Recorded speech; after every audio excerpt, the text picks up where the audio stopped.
Welcome in, everyone. It is, what is it? It's Monday, I think. It's 21 News Chief Meteorologist Eric Wilhelm. It's been a long few days in preparation for this storm, and then this storm has definitely thrown us a kind of a last-minute curveball over the last 24 hours, and we'll talk about that some in this video.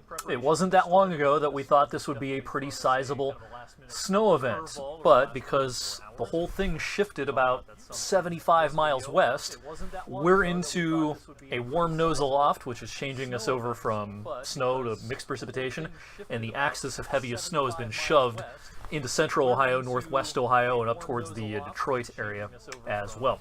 All right, let's get going here at exactly 7 p.m., and this is the very busy 224 and Market Street intersection. Someone reporting an audio echo. Let me see if I can fix that. All right, hopefully this is fixed now. Very busy intersection of 224 and Market Street in Boardman. And it's a little hard to see now that we're past dark, but it's definitely slushy and a little bit slow. You can see the cars are, very slowly making that left-hand turn onto Route 7 southbound off of 224 in Boardman. So that's the scene in Mahoning County. Let's hop up to Trumbull County. This is Niles across from Eastwood Mall along 224. We have, white on the roadways. You don't like to see that. Now, we haven't seen a lot of snow up here, but plenty of sleet, some raindrops, a few snowflakes mixed in, and it's definitely just, you got to take your time on this. This is not going to be a big snowstorm, but it does not mean that it's not going to be hazardous for travel conditions out there overnight tonight. This is I-80 and 76, Mahoning County, right as it splits off and becomes the Ohio Turnpike. And yeah, traffic's pretty light. And looks like maybe there's been some treatment here, but it's a little bit hard to tell on that view. This is the camera at 80 and the 11 and 711 interchange near Austintown. And you can see that a glaze of ice has formed on the camera lens here. If we could see the ground, we would probably see some slushiness on the road. But this goes to show you that precipitation is freezing on surfaces out there this evening in parts of the valley. We're going to keep a close eye on these road temperatures tonight.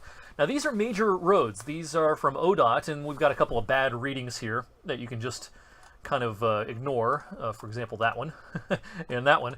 But where we are actually picking up temperatures here, you can see that most road temperatures are not only below freezing, but down into the mid-20s this evening. And we've got to especially watch out those traditionally colder surfaces, those bridges and overpasses where the cold air can wrap in from underneath. And some of the usual spots in Mahoning County, 7-Eleven connector, and some of the other colder bridges, not only in Mahoning County, but in our entire Tri-County viewing area and into Mercer and Lawrence counties as well. And, it's a little bit deceiving. You look at the radar this evening, and it looks like this is snow, right? And heavy snow. We got a lot of deep blues and some yellows, but actually, this is mostly mixed precipitation. What we're looking at here is kind of a specialty Doppler radar product. In weather geek terminology, this is correlation coefficient. This is something we look at in the severe weather season to try to determine debris being lofted by possible tornadoes.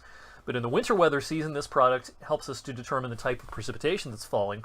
What happens here is we're tracking the radar beam coming off the Pittsburgh radar, and as that radar beam climbs in elevation because of the curvature of the Earth, it climbs in elevation, it's starting to hit objects that are not uniform in size. When it's hitting stuff that's uniform in size, whether it be all raindrops or all snowflakes, it returns kind of that smooth reddish color. But when it returns objects that are a different size, it's hitting a snowflake, it's hitting a raindrop, a sleet pellet, a little ball of ice, it returns kind of this yellowish color. And, that's a good indication of where that most consistent wintry mix is going on this evening, kind of in a ring around I-80 down to 224 and back towards I-77 as well. Even south of this, we are seeing some light wintry precipitation out there this evening. Now the radar, the traditional radar, doesn't do as good of a job in picking up the difference between snow and mixed precipitation. It shows, kind of most of the mixing well off to our south, but we have a lot of ground truth out there, thanks to everyone who's been telling me what's going on this evening. And, we've got that specialty radar product as well, showing us that this is indeed falling as kind of a wintry mix. And this is impacting The entire state of Ohio this evening, all of western PA, there's a severe weather aspect to this in the deep south, and last night and early this morning, this system brought snow to deep south Texas, parts of Mexico, some far south latitudes got in on the action because the cold air has penetrated all the way down into the deep south. Look at that. It's 12 in Dallas this evening. It's 14 in Little Rock, 21 in Austin, Texas. The Big Easy in New Orleans, 30 degrees. You got to head to Florida to find anything resembling warmth. And around here, we're stuck in the mid-20s, and that's a bad place to be when you have liquid precipitation in any form falling. Now, it's 32 down in Morgantown, West Virginia. That tongue of upper 20s to around 30 is going to try to climb up I-79 and try to get into our area. We might try to warm up in some communities close to 30 for a few hours tonight, but I doubt we're going to get above freezing in most spots before the night is through. Again, look how extensive the problems are with winter weather this evening. Winter storm warnings extend from southern Texas all the way up into Maine. That's pretty remarkable stuff. And earlier today, the entire state of Texas was under a winter storm warning. Closer to home, we actually have ice storm warnings out for the Parkersburg and Marietta area down I-77 near the West Virginia state line. And ice storm warnings are also in effect for parts of central PA this evening. We still have those winter storm warnings out. Initially, the winter storm warning was issued for the prospect of heavy snow. Now it's certainly appropriate to have a winter storm warning out when we have the kind of icy problems that we do indeed have out there this evening. So, how long is this going to last? I think the steadiest precipitation is going to last for another 5, 6, 7 hours. You can see everything's pretty steady right up through 10:30, 11 o'clock, midnight or so. Notice the high-res radar here is trying to show some greens approaching from the south and west, or south and east, I should say, and that indicates that maybe we try to get up to 30, 31, 32 in some spots, but again, that's about as warm as it's going to get. The precipitation will finally start to taper off as we head through the overnight. Now, question on a lot of people's mind is, hey, the forecast has changed a lot the last few days. How much snow are we expecting tonight? The answer is not much in most of the area. The warm layer aloft is winning the battle in most spots. There can still be a handful of inches worth of slushy, sloppy snow, especially northern Trumbull County, northern Mercer County. But once you get down towards I-80, into Mahoning County, especially Columbiana County, any snow nights can be pretty minor. Don't worry about the snow accumulations. That's not the story from here on out. The story is the slippery conditions with the sleet, freezing rain mixture. But, you know, when all is said and done, we might still get a couple of inches or a few inches of slushy snow in our northern viewing area. Just a real quick reminder when it comes to the meteorology of precipitation types. Freezing rain is precipitation that stays liquid all the way to the ground, and then it freezes on contact. It hits cold surfaces on the ground. That's freezing rain. Sleet is where snowflakes partially or completely melt on their way down, but then encounter a deeper sub-freezing layer before they hit the ground, and so they have time to refreeze before hitting the ground. They refreeze into little ice pellets. They don't refreeze back into snowflakes. Physics tells us that that's impossible. So the partially or completely melted snowflakes refreeze into sleet pellets, and sleet pellets kind of make a sound, and they sometimes can bounce off your windshield. Sleet is preferable to freezing rain, although if the sleet's heavy enough, it can still make things a little bit slippery. All right, the odds of problematic ice tonight. Generally, to be problematic, in most cases, we're talking about 1/10 of an inch or more. But even at 1/10 of an inch, you can still have some slick spots on untreated surfaces. You can still have a glaze of ice on your car. Still have to be careful on the bridges and overpasses, but the overall odds of exceeding 1/10 of an inch of ice are highest Route 224 and south. Once you get into kind of this blue area down towards Lisbon and Route 30, that's up to about 40% as far as the odds go of exceeding 1/10 of an inch. Once you get up to 1/4 of an inch, then you got some real problems. This is when things become, you know, almost a skating rink. And while the odds are not super high, again, down in Columbiana County especially, there's a 1 in 3 chance you still see 1/4 of an inch worth of ice tonight. So take this seriously. It is something that we've got to reckon with for the next handful of hours. And again, just as I mentioned, once we get up to 1/4 of an inch, that's when things become very difficult travel-wise, and you might even see enough accretion on tree limbs that they can sag and might even break when you get up to about 1/4 of an inch. Again, most of us won't see that much ice, but it's something that still can't be ruled out, especially in our southern viewing area. So just to recap for those who might be just joining us midstream, mixed precipitation next several hours. Maybe enough slushy snow where you technically get a few inches of slushy snow in areas of northern Trumbull and northern Mercer. But once you're down towards I-80 and south, don't worry about snow tonight. That's not the story anymore. It was 36 hours ago, but much has changed in 36 hours. Now our story is sleet and freezing rain. All right, let's talk about what's next. Now, tomorrow morning, even though the steadiest of the precipitation will have ended by 2 or 3 in the morning, the atmosphere is still going to be pretty saturated in the lower levels. And I think it's going to try to mist and drizzle all the way into tomorrow morning. And because we're going to be below freezing, this can be freezing mist and drizzle.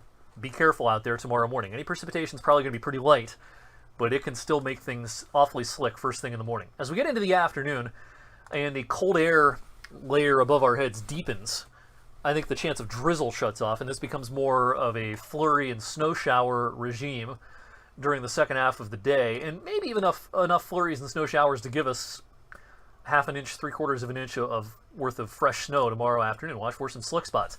High pressure pays us a visit tomorrow night. The sky partially clears, and temperatures drop to about 0. We haven't been below 0 officially at the airport in over 2 years now, and I've got 0 in the forecast now for tomorrow night. Wind chills down below 0, and then here it comes. Here's the next one. This probably gets underway at some point early Thursday morning. It's going to be a snowy day, it looks like, on Thursday. It might get heavier as we head towards the afternoon and evening. It's going to be another situation where we're probably going to have to be concerned about a warm nose causing more headaches. That's something we're going to have to watch out for. And then the snow will probably taper off as we go into late Thursday night and Friday. All right, first look at some computer models for that next one, this Thursday night deal. Right now we have some pretty good model agreement, up around 5-6 inches. But, as you well know, the models were advertising quite a bit of snow around here as recently as yesterday morning and even into last night. So take models a few days out with a grain of salt, but this is where we stand model-wise at this point. As I mentioned in my Facebook post earlier today, if it were up to me, hey, we wouldn't put out snowfall forecasts until about 24 hours before a lot of storms. But we can't do that in this day and age, and that's not a decree from my boss or anything. That's the way the world works now. Everybody's got a device in their pocket that they can pull up an app, and that app can tell you a snowfall forecast for a week from now. Doesn't mean it's a good forecast, but that information's available. And so people are going to seek that information out, so we can't wait until 24 hours before a storm to issue a snow forecast. 20, 30 years ago, meteorologists could do that. Nowadays, you gotta come out with a forecast, and then you have to trust the audience that they're going to keep checking back. This isn't etched on a tablet. We don't issue this forecast and then walk away from it and never touch it again. As better information becomes available, these forecasts are subject to change. But here's our opening bid. Thursday night, most likely accumulation at this point we think is somewhere between 3 and 6 inches. Notice we have 15% odds on either end of that, both on the low end and the high end. Stay tuned. If you're like me, you're getting pretty tired of winter. We haven't been above freezing in several days now. We haven't been above the lower 40s for a few weeks, but there is hope. There is light at the end of the tunnel, if you will.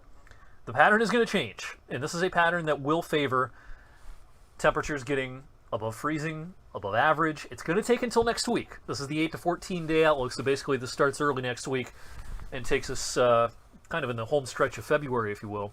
I think we're going to bust out of the deep freeze. Does this mean we're going to be wearing shorts and it's going to be in the 70s, we're going to be playing golf? No.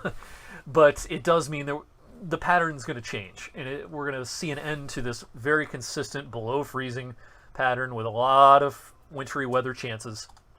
That's going to let up as the weather pattern changes. So again, for those maybe who joined us late, be very careful on the roads tonight into tomorrow morning. This is not a big snow event. This is sleet and freezing rain primarily. Now some places are going to get a few inches of slushy snow, especially well north of Interstate 80, but mostly this is an ice concern next several hours and lasting into tomorrow morning. Another winter weather event Thursday into Thursday night. Probably enough snow to shovel and plow and be disruptive, but there may be some complicating factors with that one as well, and you're just going to have to keep checking the forecast over the next couple of days, because as new information becomes available, we're going to continually update that forecast, and then a welcome pattern change. Thanks for joining me on Facebook and YouTube Live this evening. I'll have more updates on social media. Make sure you're following me on Twitter, on Facebook, and on my YouTube channel as well. And if you want to give me a follow on Instagram, that's always a fun place to go. I like to post some fun weather pictures on there, as well as maybe what's going on in my personal life occasionally on the weekends, along with some good weather information when the weather gets serious. So, got you covered on social media, and I'll see you tonight on 21 News.